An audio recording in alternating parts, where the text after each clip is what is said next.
दोस्तों एक बार स्वागत है पुनः आपके अपने YouTube चैनल पर। बाल विकास एवं शिक्षा शास्त्र का इकाई 3 बाल विकास को प्रभावित करने वाले प्रमुख बातों का अध्ययन करेंगे। इस वीडियो पर पिछली वीडियो पर हमने इकाई 1 और इकाई 2 का अध्ययन किया था। यदि अभी तक आपने वह वीडियो नहीं देखा है, इसी वीडियो के डिस्क्रिप्शन पर आपको लिंक देखने को मिल जाएगा इकाई वार, वहां से जाकर आप देख सकते हैं। बाल विकास को प्रभावित करने वाले प्रमुख बातों में से बाल मनोवैज्ञानिकों के द्वारा प्रमुख रूप से 4 भागों में बांटा गया है, जो इस प्रकार से हैं। पहला परिवार, दूसरा समाज एवं समुदाय, तीसरा विद्यालय और अन्य कारक। इस प्रकार से बाल विकास को प्रभावित करने वाले कारकों को बाल मनोवैज्ञानिक के द्वारा 4 भागों में बांटा गया है: परिवार, समाज एवं समुदाय, विद्यालय और अन्य कारक। बारी बारी से हम विस्तार से इन सभी कारकों को देखेंगे। तो सबसे पहला परिवार के अंतर्गत वंशानुक्रम, परिवार का बालक के विकास पर ध्यान, पालन पोषण, संतुलित भोजन, परिवार के आचार व्यवहार एवं मूल्य, परिवार का सामाजिक आर्थिक स्तर, जागरूकता। इसी प्रकार से समाज एवं समुदाय के अंतर्गत विभिन्न रूपों में बांटा गया है: समाज एवं समुदाय का दृष्टिकोण, समाज की संस्कृति, समाज की सहयोगी प्रवृत्ति और शिक्षित समाज।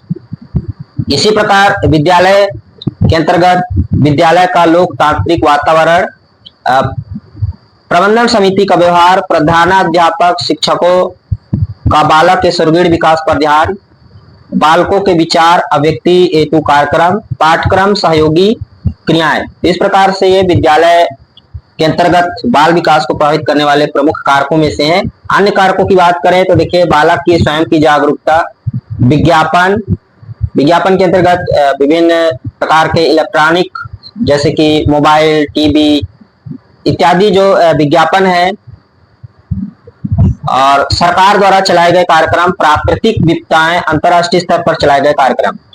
अगर इन कारकों को आप याद कर लेते हैं तो निश्चित रूप से बाल विकास को प्रभावित करने वाले जो कारकों से संबंधित प्रश्न है उसे बनाने में आपको कोई दिक्कत नहीं होगी। तो ये प्रमुख रूप से 4 कारक हैं जो बालक के विकास को प्रभावित करते हैं।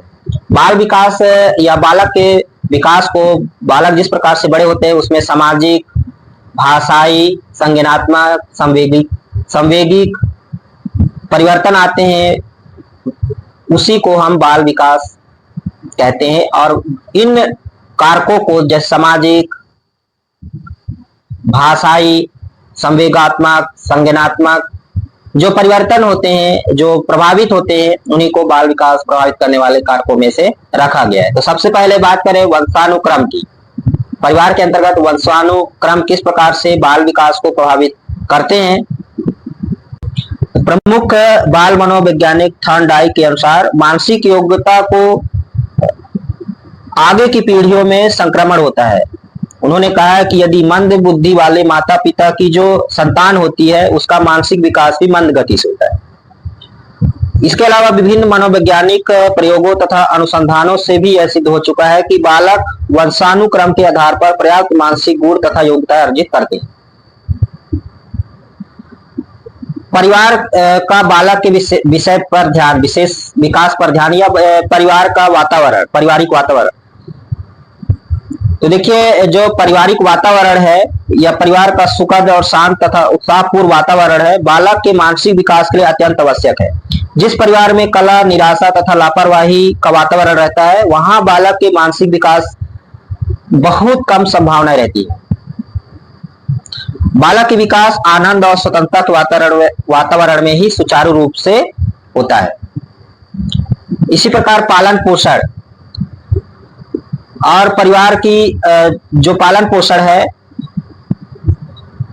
अरस्तु के अनुसार कि यदि स्वस्थ शरीर में ही स्वस्थ मस्तिष्क का विकास होता है।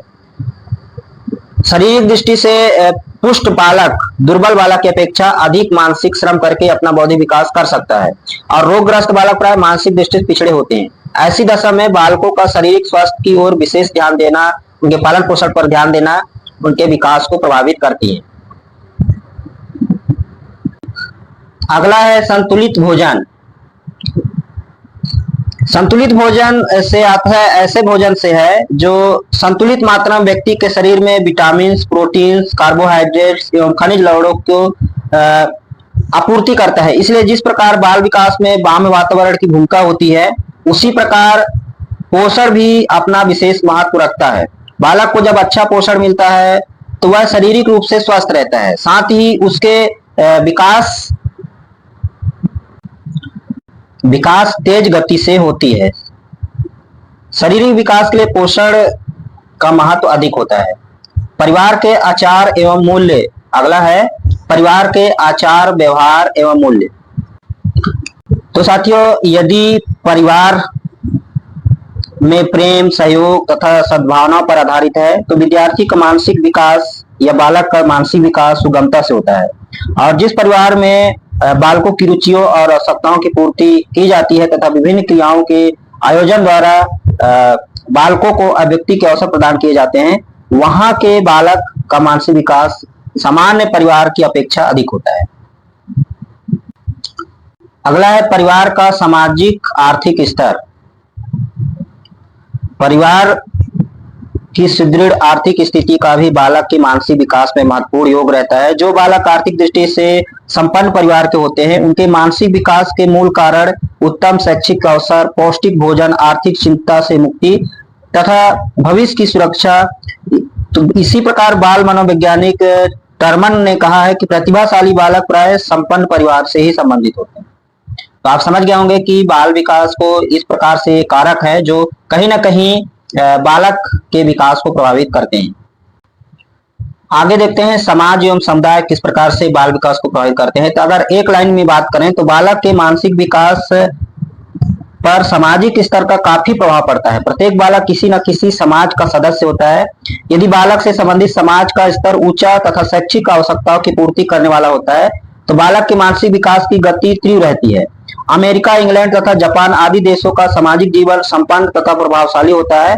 वहां प्रत्येक नगर या मोहल्ले में पुस्तकालयों, वाचनालयों, बाल भवनों तथा अजायब घरों की व्यवस्था होती है। परिणाम स्वरूप अन्य देशों की अपेक्षा इन देशों के बालकों का मानसिक विकास तीव्र गति से होता है। तो आप समझ गए होंगे किस प्रकार से हमारा समाज एवं समुदाय और समाज की संस्कृति बाल विकास को प्रभावित करती है। अगला पॉइंट बात करते हैं विद्यालय की। तो विद्यालय किस प्रकार से बालक के विकास को प्रभावित करते हैं। तो यदि विद्यालय का वातावरण प्रेम, सहयोग तथा सद्भावनाओं पर आधारित है तो विद्यार्थियों का मानसिक विकास सुगमता से होता है। और वहां के टीचर जिस प्रकार से विद्यार्थियों की रुचियों और आवश्यकताओं की ध्यान रख करके अध्ययन करवाते हैं तो वहां बच्चों का जो विकास है तीव्र गति से होता है। वहीं जहां पर बच्चों को अवसर नहीं दिया जाता है और अवसर प्रदान नहीं किए जाते हैं, वहां के विद्यार्थियों का मानसिक विकास समान विद्यालयों की अपेक्षा कम होती है। अन्य कारकों की बात करें तो जिस प्रकार जैसे जैसे बच्चा बढ़ता जाता है और उसकी जागरूकता, उसकी इच्छा शक्ति बढ़ती जाती है, इसी प्रसिद्ध शिक्षा शास्त्री जो है टीपी नन ने लिखा कि मौलिक सत्य तो यह है कि बालक में उस रचना शक्ति का केंद्र है जो वंशानुक्रम एवं वातावरण को आत्म प्रकाशन का एक माध्यम बनाता है। प्रकृति में शिक्षा से जो भी बालक प्राप्त करता है उसका व्यक्तित्व इन्हीं से निर्मित नहीं हो जाता, बल्कि ये दोनों ही स्वतंत्र इच्छा शक्ति के आधार पर है और यह स्वतंत्र इच्छा शक्ति स्वयं सिद्ध वस्तु है। इस प्रकार से बालक के विकास पर व्यक्तिवादी और समाजवादी आदि दृष्टिकोण का प्रभाव पड़ता है। तो साथियों, आप समझ गए होंगे कि ये जो प्रमुख कारक हैं ये बच्चे के विकास में सहायक भी हैं और प्रभावित भी करते हैं। यदि उसे अच्छा वातावरण मिलता है तो वह उसका विकास तीव्र गति से होता है और यदि यही वातावरण उसके अनुकूल विपरीत पड़ता है तो उसका बालक का विकास अवरुद्ध होता है और कहीं ना कहीं वह अन्य राहों पर चला जाता है। तो उम्मीद है दोस्तों यह जानकारी आपको अच्छी लगी होगी। एक लाइक का बटन अवश्य दबा दीजिएगा। फिर मिलते हैं इसी तरह का नई जानकारी के साथ अगली वीडियो पर। तब तक के लिए जय हिंद।